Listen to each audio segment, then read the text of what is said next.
ঢাকা বিশ্ববিদ্যালয়ের টিএসসির সামনে পায়রা চত্বরে বসেছে শহীদ ওসমান হাদি বইমেলা 2026। মেলার সামনে সুন্দর সুসজ্জিত একটি মঞ্চ তৈরি করা হয়েছে, যেখানে হাদি স্মরণে চলছে বিশেষ সাংস্কৃতিক অনুষ্ঠান।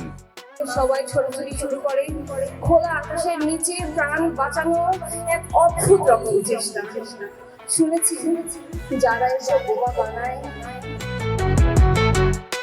অনুষ্ঠানে বিদ্রোহী কবিতা আবৃত্তি, গান সহ বিভিন্ন রকম হাদির জীবনী নিয়ে আলোচনা এবং হাদির উপর ভিত্তি করে রচয়িত কবিতা পাঠ করে বিভিন্ন মহলের হাদি ভক্তরা।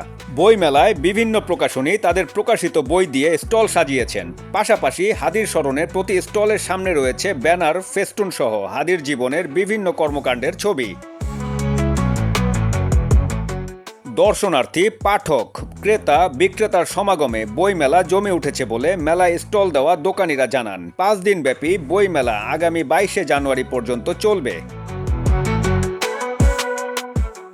সাখাওয়াত হোসেন সুজন, দৈনিক আওয়ার বাংলাদেশ, ঢাকা।